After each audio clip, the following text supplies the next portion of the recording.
C'est avec joie que nous nous retrouvons ce soir, Amen, dans la sainte présence du Seigneur. Jésus a dit, je bâtirai mon église, Amen. Et nous sommes l'église que Jésus bâtit, Amen. Et nous sommes très heureux que le Seigneur ait ajouté notre vie finalement à cette collectivité, parce que l'église est plus qu'un bâtiment fait de pierre, mais c'est un collectif d'hommes et de femmes qui s'unissent ensemble à travers le sang de Christ, Amen, qui nous a rachetés, à travers l'amour de Dieu, à travers la merveilleuse personne de notre Sauveur.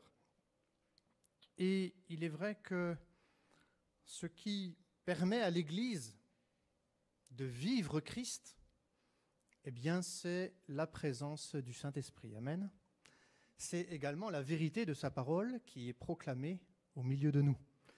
C'est finalement une action conjuguée de Dieu, à la fois à travers son message proclamé et l'Esprit de Dieu agissant dans nos cœurs par la foi. Dans le texte de Luc chapitre 11, verset 1er,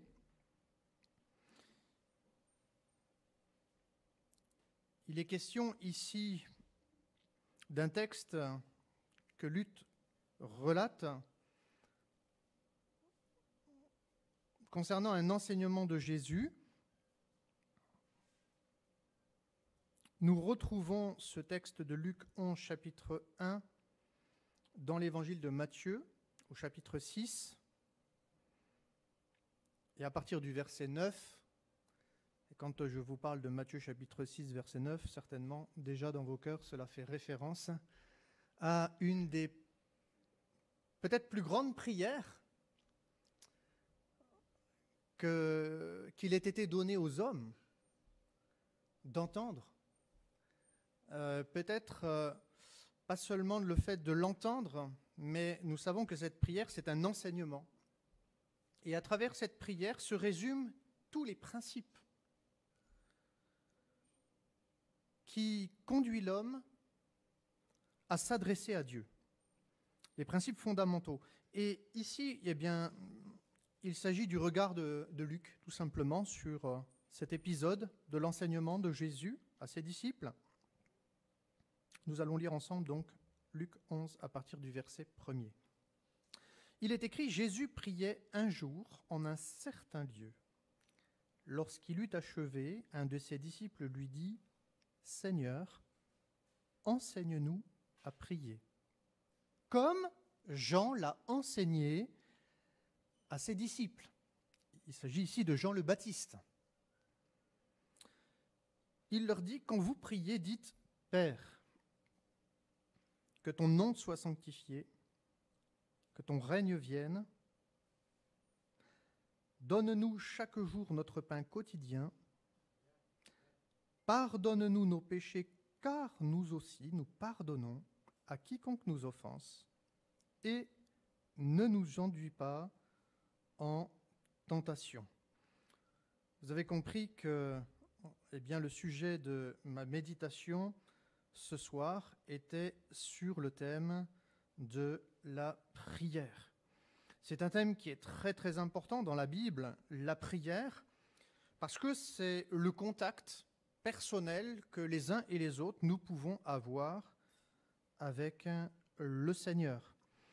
Et dès les premières alliances, nous découvrons des passages merveilleux sur la prière. Par exemple, il y a ce passage que nous trouvons dans le deuxième livre des Chroniques, au chapitre 7, verset 14. « Si mon peuple sur qui est invoqué mon nom s'humilie, prie et cherche ma face, et s'il se détourne de ses mauvaises voies, je l'exaucerai des cieux, je lui pardonnerai son péché et je guérirai son pays. » Amen. Nous voyons là encore dans ce passage biblique sous l'Ancienne Alliance la manifestation de la grâce de Dieu. Lorsqu'un homme, lorsqu'un peuple, revient au Seigneur de tout son cœur. Il y a d'autres textes bibliques, par exemple, je pourrais citer dans le livre des Psaumes, le chapitre 5, versets 1 à 3, où le psalmiste dira « Prête l'oreille à mes paroles, ô Éternel, écoute mes gémissements, sois attentif à mes cris, mon roi et mon Dieu. C'est à toi que j'adresse ma prière éternelle. Le matin, tu entends ma voix. Le matin, je me tourne vers toi et je regarde. Il y a d'autres textes, Jérémie 29, versets 12 à 13. Donc je vous cite ici quelques passages de l'Ancienne Alliance, parce que le mot testament, testamentum en latin, en réalité est la traduction latine du mot alliance. Et nous avons simplement, nous, francisé dans notre langue française ce terme latin. Mais le mot testament n'a pas le même sens dans nos oreilles, dans la langue française, que le rapport à une alliance. Pourtant, c'est exactement cela ce que le texte biblique nous enseigne. Et donc, dans les premières alliances, par exemple, dans le livre de Jérémie, chapitre 29, versets 12 à 13, il est écrit « Vous m'invoquerez et vous partirez. Vous me prierez et je vous exaucerai. Vous me chercherez et vous me trouverez si vous me cherchez de tout votre cœur. » Il y a donc dans ces différents textes, ici, eh bien, des enseignements qui nous parlent de la manière dont nous sommes invités à prier le Seigneur. Il s'agit d'avoir de l'humilité, il s'agit de s'approcher de Dieu eh bien, de tout notre cœur, il s'agit d'être vrai avec lui, il s'agit d'une démarche, d'un engagement, afin de trouver auprès de lui, eh bien, évidemment, le secours, le réconfort, le salut dont nous avons besoin. Lorsque nous regardons ce thème de la prière, il y a plusieurs définitions que nous pouvons donner à la prière.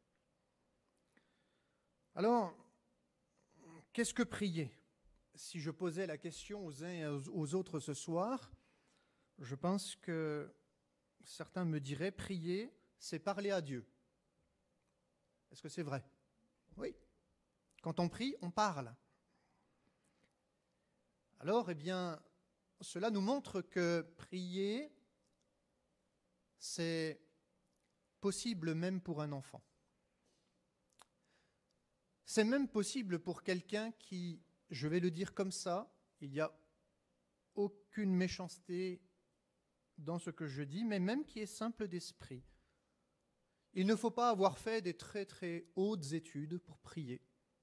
Un riche comme un pauvre, un intelligent, comme, vous savez, on oppose souvent l'intelligence avec quelqu'un qui est manuel, ce qui n'est pas tout à fait juste, parce que quelqu'un qui est manuel est aussi intelligent que quelqu'un qui est cultivé. Et au contraire, je crois que l'intelligence, c'est la capacité de mettre en œuvre nos compétences, tout simplement. Et prier, oui, c'est donné à tout le monde. On peut tous prier le Seigneur. Que l'on soit ignorant des choses de Dieu ou qu'on soit un érudit. Même quelqu'un qui ne connaît pas Dieu peut prier Dieu. Et je remarque que dans de nombreux témoignages de conversion, certains se sont adressés à Dieu sans le connaître et Dieu a répondu. Je me souviens du témoignage d'un jeune homme que nous avons baptisé, qui a quitté l'Église, qui est aujourd'hui dans le monde. Et ce jeune avait fait une expérience assez extraordinaire, n'est-ce pas ? Il était engagé en Afrique dans une mission pour venir en aide au peuple africain. Je ne sais plus si c'était la Croix-Rouge ou autre, mais ce n'est pas le détail qui est très important dans cette histoire. Mais ce jeune homme ne connaissait pas l'Évangile, il n'a jamais été éduqué dans les voies du Seigneur. Il ne connaissait pas du tout Dieu. Mais c'était un bon nageur. Et là où il avait été conduit, dans une mission humanitaire, eh bien, il y avait l'océan. Alors, comme il aimait nager, il allait nager. Et puis, à un moment donné, un jour en tout cas, quand il est parti, comme il en avait l'habitude, eh bien, faire sa natation, son temps qu'il prenait, eh bien, il a été emmené par le courant. Seulement, si vous êtes emmené dans le courant et que c'est dans l'océan, en général, vous avez très peu de chances de revenir sur le bord du rivage. Mais c'est la mort qui vous attend. Et voyant, parce que c'était un bon nageur, il avait compris ce qui lui arrivait, il était pris dans les courants qui l'éloignaient du rivage. Il a commencé à nager, mais bon, rien ne pouvait y faire. Alors il s'est laissé porter, il ne savait pas trop quoi faire.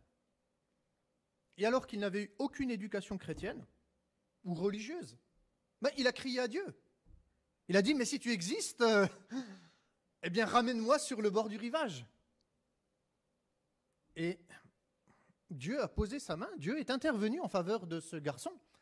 Et Dieu l'a ramené sur le rivage, alors qu'il ne connaissait pas l'Évangile.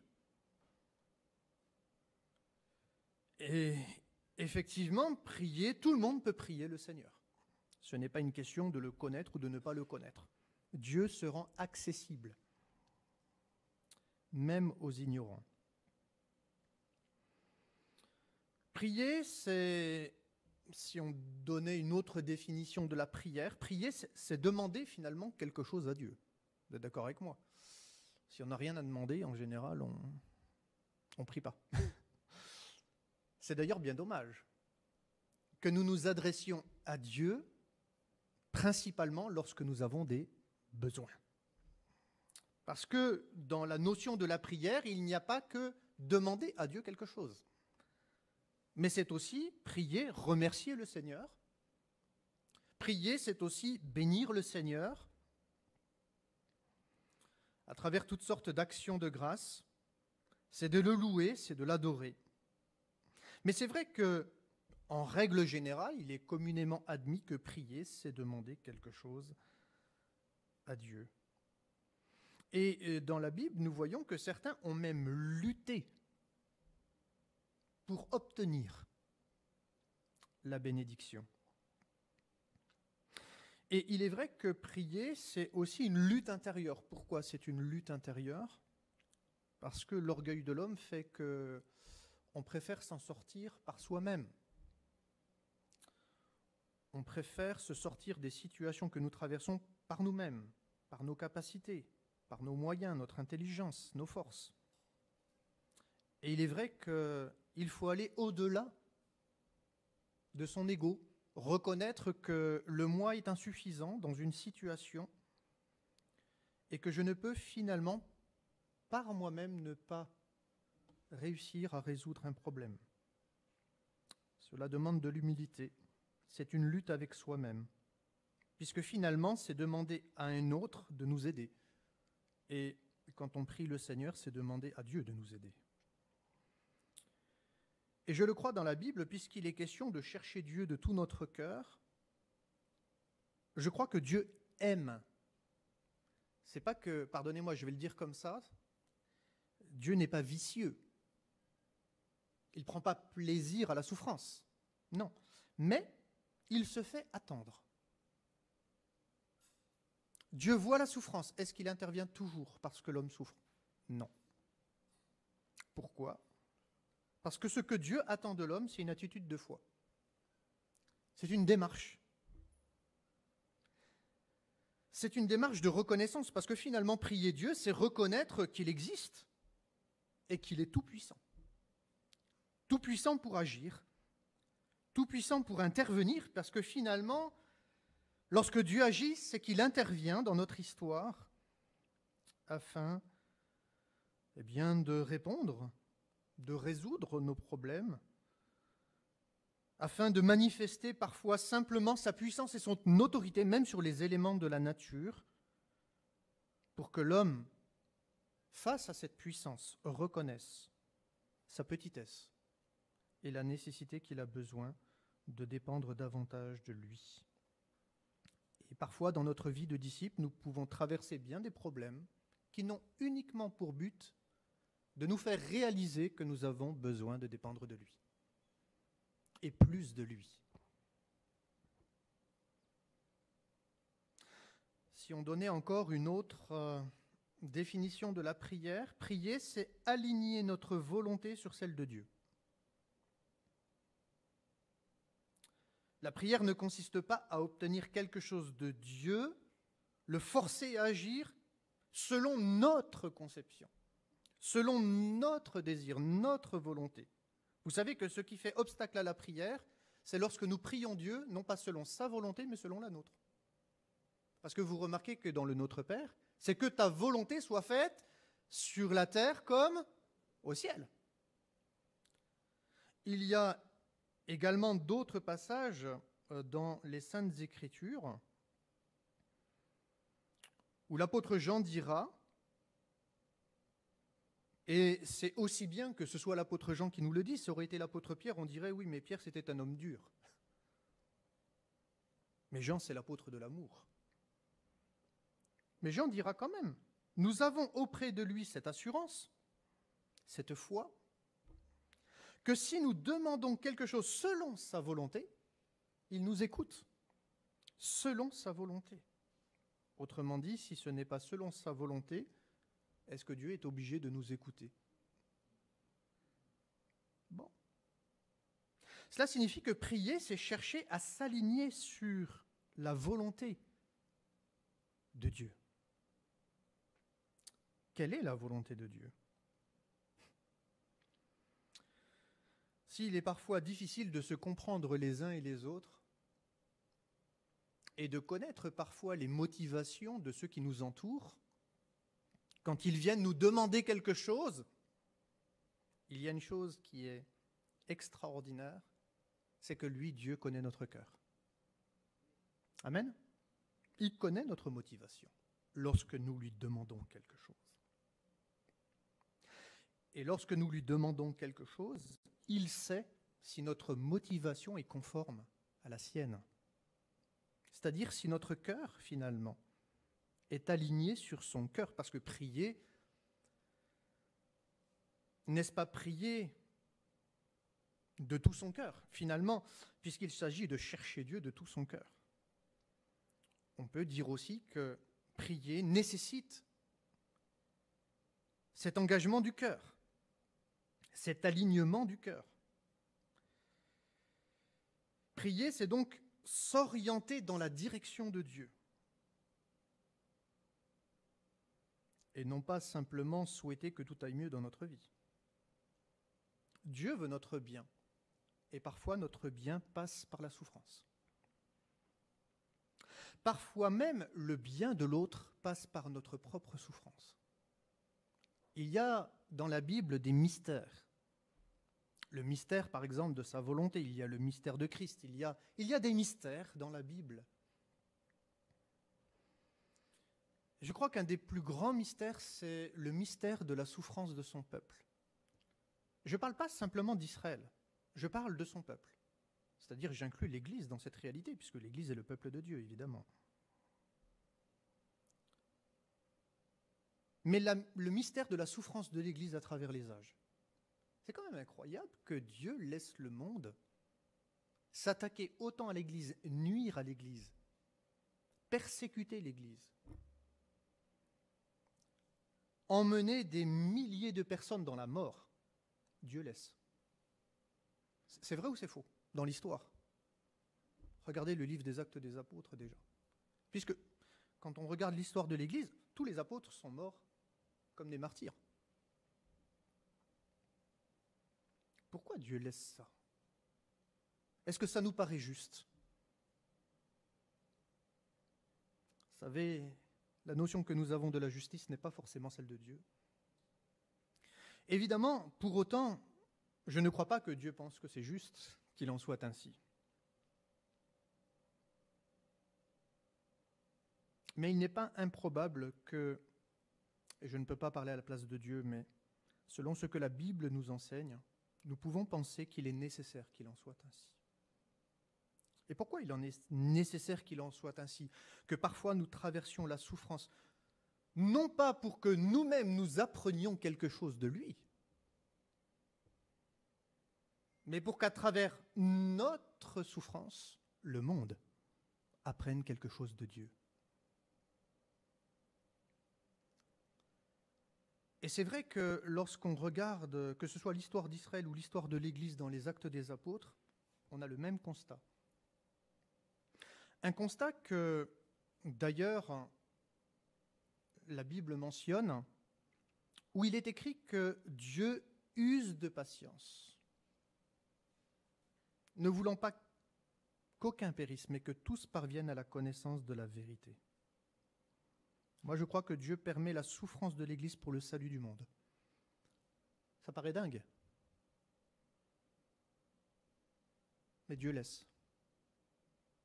Vous savez, quand il y aura la vision dans le livre de l'Apocalypse, Jean, il va voir une foule sous le trône. Il dit, mais qui sont ces gens? D'où viennent-ils? Ce sont ceux qui viennent de la grande tribulation. Ils ont payé de leur vie leur salut. Et ils goûtent au repos du Seigneur avant son retour. Je crois que le Seigneur permet des choses, oui. Parce que ce que Dieu désire le plus, c'est le salut des pécheurs. Ce n'est pas simplement notre bonheur sur la terre concernant notre vie matérielle. Parce que, frères et sœurs, notre bonheur ne se résume pas à l'argent que nous avons dans un portefeuille. Nous pouvons être riches et malheureux. Il est probable même que la richesse conduit à beaucoup plus de problèmes qu'elle n'en solutionne. Et qu'elle ne conduit pas l'homme dans le bonheur. Si c'était vrai, l'histoire du monde serait différente. Mais le bonheur, frères et sœurs, se résume dans un mot que j'apprécie particulièrement dans la Bible et qui est d'ailleurs l'objet de la prière de Jésus. Et je crois que ce bonheur, nous l'avons dans son shalom, dans cette paix. Alors c'est dommage que ce mot soit résumé uniquement, traduit uniquement à travers la notion de la paix. C'est plus que simplement la paix. C'est un état de cœur, un état d'être. C'est un être intérieur qui est dans la plénitude d'une joie, d'un bonheur, d'un salut. Bien sûr, d'une paix aussi, évidemment. Il y a la réalité d'un cœur qui est plein de la grâce du Seigneur. Finalement, c'est la plénitude de sa grâce, le shalom. La plénitude de son amour, évidemment. Et c'est vrai que prier, c'est un peu tout cela. Et lorsque nous disons que prier, c'est parler à Dieu, alors voilà quelle a été un petit peu ma réflexion. Vous savez que j'aime le récit de la création. Mais prier, c'est parler à Dieu. Or, nul ne peut parler à Dieu sans le souffle. Vous avez remarqué que c'est le souffle qui permet aux paroles d'être rendues audibles. Nos mots sont portés par un souffle qui rend un son intelligible. Lorsqu'il s'agit de la création de l'homme, vous avez remarqué que l'homme a été tiré de la poussière du sol, que Dieu a formé son corps. Mais malgré que le corps entier soit formé, est-ce que l'être humain était un être vivant? Non. Pourtant, il avait un cœur, des poumons. Forcément, il y avait du sang dans ses veines. Tout était bien fait. Et je suis sûr que sur le plan corporel, sur le plan physiologique, biologique, il ne manquait rien à l'homme pour qu'il vive. Pourtant, il était un être inerte. Mais vous remarquez que dans la Bible, c'est lorsque le souffle du Tout-Puissant va pénétrer ses narines qu'il devient un être vivant.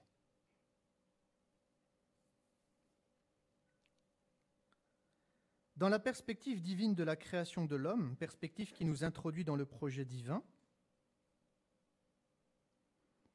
Dieu a désiré créer un être qui lui ressemble, formé à partir de son image, c'est-à-dire à partir de Christ. Sa ressemblance étant de posséder les valeurs, les qualités morales et spirituelles de Dieu. Parvenir à une stature.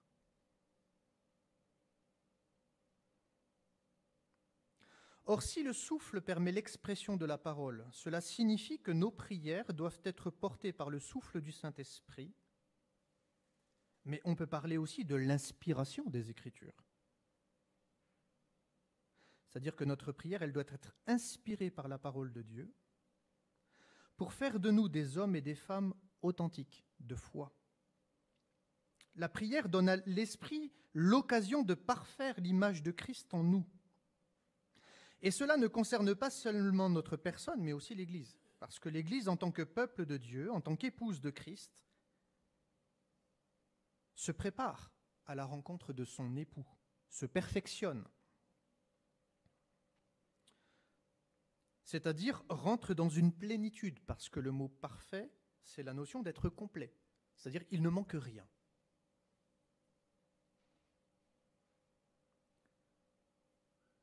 Nous avons besoin, frères et sœurs, dans la prière, que Dieu, je le crois, nous délivre de l'étroitesse du moi. Je ne sais pas si vous avez eu l'occasion d'entendre le message dimanche matin sur notre site internet. Il est question, pour l'exhortation de dimanche, puisque nous avions eu un culte d'enfants, de parler de la sortie d'Égypte à travers les 6 premières péricopes du livre de l'Exode qu'on nomme en hébreu les Shovavim. Et dans ces textes,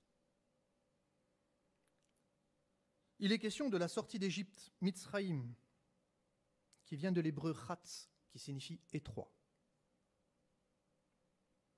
Nous avons besoin dans la prière que Dieu nous délivre de l'étroitesse du moi. Tout ce qui est lié à l'ego, à l'orgueil, à notre personne, nous parle de l'étroitesse de l'esprit de l'homme. Finalement, qui ne vit que pour lui-même, que pour satisfaire ses envies, ses besoins. Et si nous ne prions que pour nous-mêmes, pouvons-nous dire que nous sommes pleinement dans la volonté de Dieu? En tout cas, nous avons besoin dans la prière que Dieu nous délivre de l'étroitesse du moi. Par exemple, dans l'étroitesse du moi, on pourrait souhaiter avoir plus de renommée. « Ah Seigneur, moi j'aimerais qu'on me connaisse, qu'on me reconnaisse. » Par exemple, je ne sais pas, qu'on fasse un travail manuel ou autre dans l'entreprise, on aimerait que notre patron reconnaisse la qualité de notre travail et pourquoi pas bénéficier d'une augmentation de salaire ou progresser au sein de l'entreprise, avoir une meilleure position sociale. Jésus n'a jamais demandé ce type de prière, vous êtes d'accord avec moi? Oui, nous avons besoin de sortir de l'étroitesse du moi. Et quand il est question d'Amalek qui vient combattre Israël à Réphidim dans le désert, il est question finalement de l'homme et de l'Église parfois, qui est confronté à une vie spirituelle qui, malheureusement, s'ostracise. C'est-à-dire qu'on ne vit notre vie spirituelle que pour nous-mêmes. On n'est tourné que vers soi-même. Et finalement, même la volonté de Dieu, ça ne préoccupe pas nos pensées. Vous savez que la volonté de Dieu pour Israël, c'était quoi? C'était la terre promise quand même, vous êtes d'accord avec moi? C'était de faire rentrer son peuple dans les promesses. Et pour notre propre vie, moi je crois, le Seigneur veut nous faire rentrer dans ses promesses. Amen. Il a des plans, il a des projets pour chacun de nous. Il désire nous faire rentrer dans ses promesses. Et voilà qu'Amalek vient. Amalek semblable à ce vieux moi intérieur, ce vieil homme, qui n'est pas toujours bien disposé. C'est ce que dit d'ailleurs l'apôtre Paul dans tout ce combat qui existe entre la chair et l'esprit. Et il est vrai que, je le crois, de mémoire, pardonnez-moi si je me trompe, mais le psalmiste a dit « Renouvelle en moi un esprit bien disposé ». Et c'est vrai que la chair, elle est faible. Elle a des désirs contraires à ceux de l'esprit. Et elle ne peut même pas se soumettre à l'esprit. Et c'est parce que la chair ne peut pas se soumettre à l'esprit de Dieu que nous devons mourir à nous-mêmes, afin d'entrer pleinement dans ses promesses.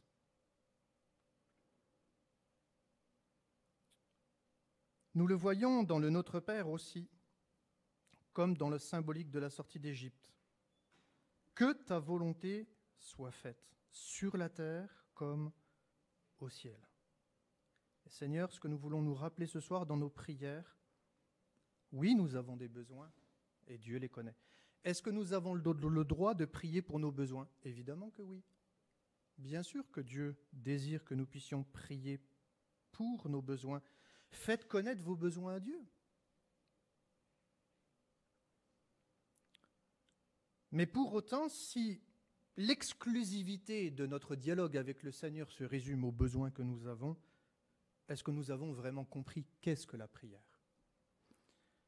Et je le crois, ce qui donne de la force à l'Église, ce qui donne de la vitalité à l'Église, ce qui permet à l'Église d'aller de l'avant, d'entrer dans les promesses du Seigneur, de grandir, eh bien je le crois, c'est la prière. Nous savons que dans les 4 piliers qui sont mentionnés dans le livre des Actes, l'Église, elle grandissait par l'assistance du Saint-Esprit, mais nous voyons que parmi ces piliers, il y avait quoi? Elle persévérait dans l'enseignement des apôtres, elle persévérait dans la fraction du pain, elle persévérait dans la communion fraternelle, mais elle persévérait aussi dans la prière. Amen. Et c'est pour cette raison que nous avons besoin de mesurer l'importance, chaque jour davantage, et si vous êtes là, c'est que vous l'avez déjà compris, bien évidemment, je ne fais que rappeler à votre mémoire des choses que vous savez déjà. Mais c'est tout simplement que nous puissions mesurer chaque jour un peu plus, oui, venir à tes pieds, Seigneur, prendre le temps d'être avec toi. Prier, c'est prendre le temps d'être avec le Seigneur. Vous savez que quand Jésus dit « je bâtirai mon Église », cela ne signifie pas qu'il n'avait rien commencé dans le passé. Au contraire, Abraham est le père de la foi et donc, en l'occurrence, il est certain qu'à travers la famille d'Abraham s'est construite l'Église de Jésus-Christ. D'ailleurs, les héros de la foi sont les fils d'Abraham. Mais, dans le livre des Hébreux, chapitre 11, mais, au-delà de ça, nous avons besoin de mieux le connaître, nous avons besoin de prendre le temps de nous rencontrer, et quand Dieu va demander enfin à son peuple de construire un sanctuaire afin que Dieu réside au milieu d'eux, je remarque que le but du Seigneur, ce n'est pas tant d'être dans une tente. Mais si on regarde le texte littéralement, c'est qu'il veut être en eux, pas au milieu des tribus, au centre, sur le plan géographique, et se situer dans un lieu précis qui est un temple, et c'est un tabernacle, pas un temple, mais ce tabernacle, évidemment, là, et oui, il y avait la présence de Dieu, il y avait la shrina, il y avait tout. Mais dans le texte, littéralement, il s'agit d'être en eux.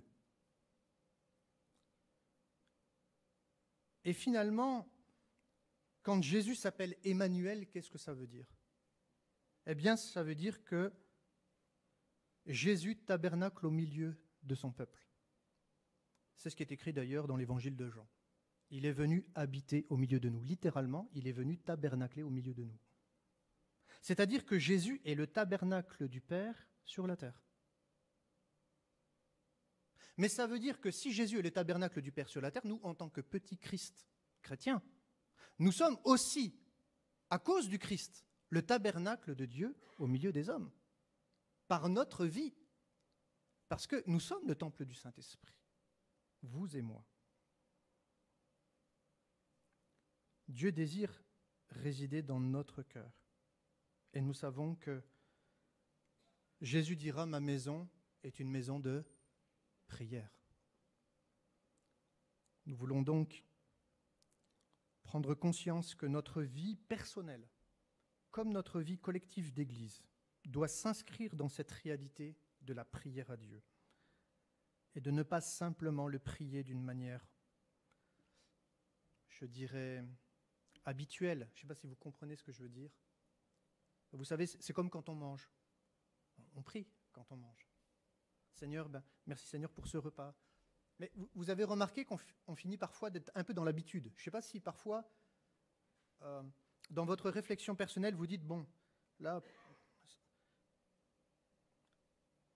parfois ça m'agace moi-même, vous voyez. Je me dis, mais il faudrait que ça dépasse quand même simplement le cadre du pain que tu nous donnes chaque jour. Et merci Seigneur, tu nous donnes le pain, c'est bien. Mais vous voyez, on finit des fois par être dans...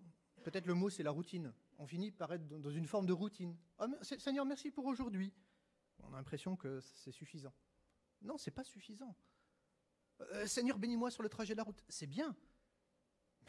Mais le Seigneur veut plus que cela. Vous savez, la Bible dit qu'il rencontrait Moïse face à face. Alors, je ne sais pas si on peut traduire face à face par cœur à cœur, mais c'est quand même l'idée qui se dégage de ce texte.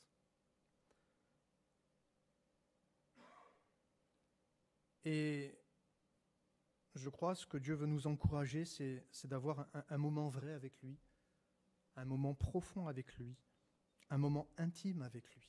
Il y a ces notions-là dans le face-à-face. On ne vient pas d'une manière hypocrite ou comme ça, ou routinière. Non. Frères et sœurs, que nous puissions aimer parler à Dieu. Parce que je crois qu'à travers la Bible, Dieu montre qu'il aime nous parler. Je ne sais pas si vous êtes d'accord avec moi. Quand on dit que Dieu est amour, et que la Bible est l'expression de l'amour de Dieu, notamment l'Évangile, évidemment, bien, il est clair que finalement, quand Dieu parle, il parle parce qu'il aime. Je ne sais pas si vous êtes d'accord avec moi. Eh bien, je crois que nous aussi, quand on prie, on aime. Pas prier, c'est entrer dans l'intimité de Dieu. Finalement, pouvons-nous dire que prier, c'est aussi aimer Dieu? D'une certaine manière, je le crois. Alors, eh bien, aimons le Seigneur encore un peu plus. Que nous puissions avoir davantage de zèle, de feu intérieur. Ce désir d'être là au cœur de sa présence. Et pas simplement pour faire des prières, pardonnez-moi, banales. Je ne sais pas si ça existe, je ne sais pas si on peut dire, et excusez-moi, je méprise personne quand je dis ça. Je crois que j'en fais autant que si vous en faites vous, des prières banales. On en fait tous, pour des choses banales de la vie. Mais est-ce qu'il y a des choses qui dépassent la banalité des besoins que nous avons les uns et les autres? Notre pays a besoin de l'intervention de Dieu. Je ne sais pas si on en a vraiment tous conscience. Est-ce qu'on prend le temps pour ça chez nous de prier? Parce que notre pays a besoin du Seigneur. Elle a besoin du Seigneur. Notre pays a besoin qu'il y ait un souffle de repentance sur notre nation.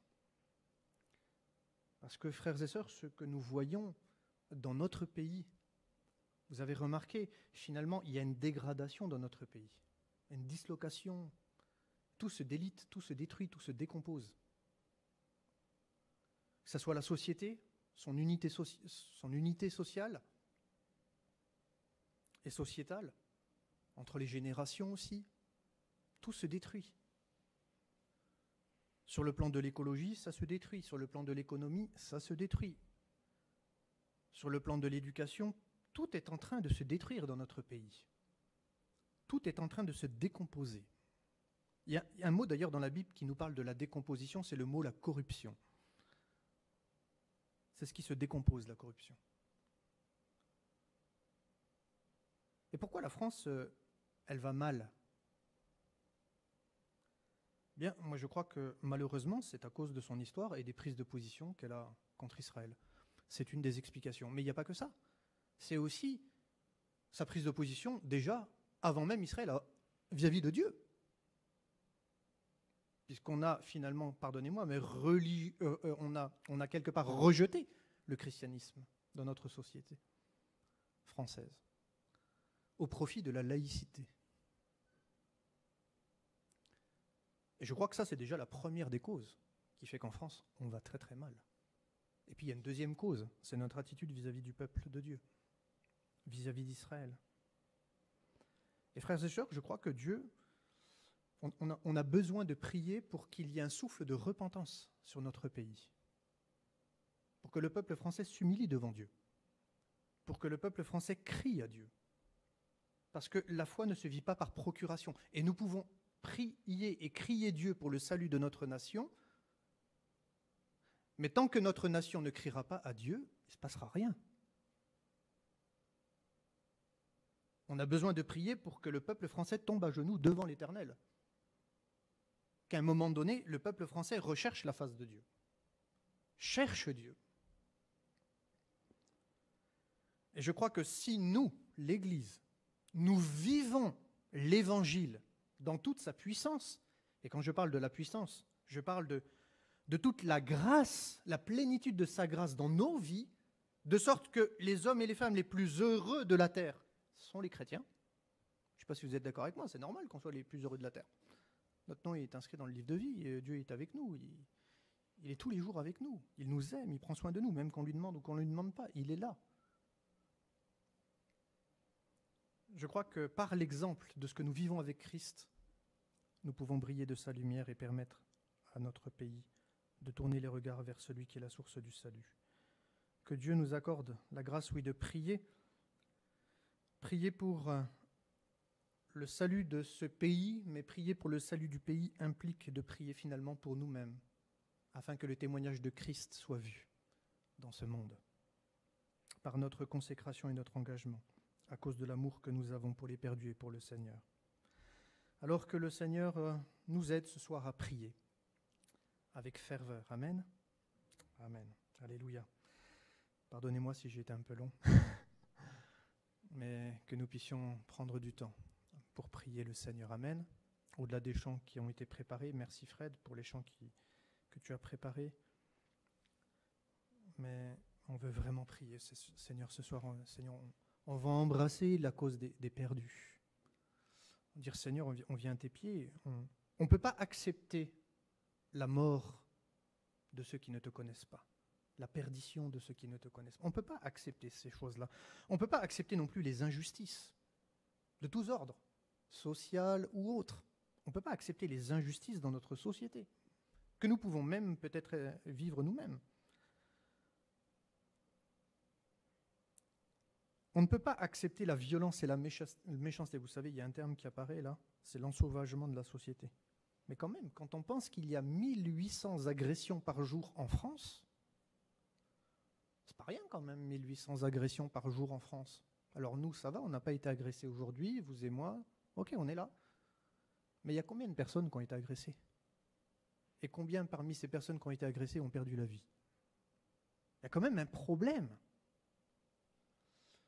Et je le crois, frères et sœurs, si nous, dans la société, on ne vit pas dans la paix, dans la joie, dans l'amour, dans la douceur, dans la vérité, dans la grâce de Dieu, ça ne va pas améliorer la situation de ce monde si nous restons campés sur nous-mêmes. Nous avons besoin de nous ouvrir aussi aux autres, pour témoigner aux autres de l'amour de Dieu. Alors que Dieu nous aide à prier selon sa volonté. Je n'ai pas de formule magique. Je ne suis peut-être pas le mieux placé pour dire comment il faut prier, mais nous avons des exemples dans la Bible, et notamment Jésus, à travers le Notre Père et bien d'autres prières, et que le Seigneur nous aide les uns et les autres à gagner en efficacité. Et ainsi voir les situations, trouver une solution. Amen. Amen. Prions le Seigneur et demandons au Seigneur sa grâce pour les différents besoins qui sont les nôtres. On se réjouit de voir notre frère au milieu de nous. L'opération s'est bien passée, on remercie le Seigneur. On pense à notre frère Bondo qui a été opéré. Donc c'est sa deuxième opération pour son œil, que Dieu le bénisse, que Dieu le renouvelle. Voilà, on prie les uns pour les autres, et puis pour le salut de nos enfants, pour le salut de nos familles, qui est la grâce de Dieu dans toutes ces choses. Seigneur, merci pour tes bontés. Merci parce que tout ce que tu fais, Seigneur, tu le fais par amour. Et tu le fais aussi par ta justice. Seigneur, notre prière, c'est déjà peut-être pour nous-mêmes. Seigneur, que nous puissions aimer les autres comme nous nous aimons nous-mêmes. Que nous puissions nous intéresser aux autres autant que nous nous intéressons à notre propre besoin. Seigneur, nous venons vers toi et nous voulons t'adorer, te louer premièrement, te dire merci. Merci parce que si nous pouvons entrer dans ta présence, c'est parce qu'un jour tu as payé le prix. Tu as déchiré le voile, tu nous as permis d'être réconciliés avec Dieu par ton sang précieux. C'est un effet de ta grâce de pouvoir avoir accès à ta sainte présence. Seigneur, et nous voulons le mesurer à sa juste valeur. Nous sommes devant toi comme des enfants, Seigneur, tes enfants que tu as sauvés. Seigneur, pardonne-nous nos péchés, ceux que nous avons conscience. Mais nous voulons te demander aussi pour les péchés dont nous n'avons pas conscience et pourtant dont nous sommes coupables. Seigneur, parce que nous n'avons pas observé ta parole, parce que nous n'avons pas compris peut-être ta parole dans certains domaines de notre vie, et nous avons peut-être blessé des âmes, peut-être nous avons fait du tort à quelqu'un. Oui, nous voulons, Seigneur, nous pardonner les uns et les autres. Merci pour ton amour et ta grâce envers chacun de nous, Seigneur. Donne-nous d'aimer comme tu as aimé. Donne-nous, Seigneur, de vouloir le bien de l'autre comme toi. Tu t'es livré pour nous-mêmes, afin que nous puissions connaître ton bonheur, Seigneur, connaître cette paix, cette joie du salut. Seigneur, nous te remercions parce que tu es là au milieu de nous, Seigneur. Tu es toujours prêt à agir en notre faveur, Seigneur. Merci de nous faire grandir dans la foi. Seigneur, merci de nous aider à être ce que tu nous appelles à être. Des hommes et des femmes patients, doux, humbles de cœur. Seigneur, merci parce que tu es là au milieu de nous, Seigneur, et nous te remercions. Nous te remercions, Seigneur. Tu as posé ta main sur l'opération de mes frères et nous nous réjouissons de ta fidélité. Seigneur, oui, nous disons que tu es un Dieu de grâce et nous voulons le dire à haute voix. Seigneur, nous ne voulons pas garder les choses pour nous-mêmes, Seigneur, mais nous voulons dire, nous voulons parler, nous voulons ouvrir notre bouche, nous voulons exprimer, Seigneur, ce bonheur de te connaître. Nous voulons te dire merci pour tout ce que tu nous as donné en Christ. Merci pour la vie éternelle, Seigneur. Merci pour la communion fraternelle. Que ton nom soit glorifié pour l'Église que tu construis. Et nous voulons te prier pour toutes les âmes que tu veux ajouter à l'Église.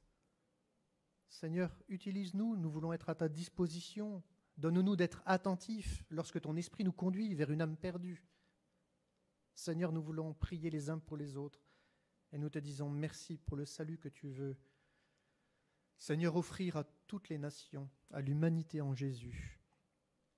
Que ton nom soit glorifié, Seigneur, et aide-nous à témoigner de toi, avec courage, avec efficacité, en dépassant nos peurs.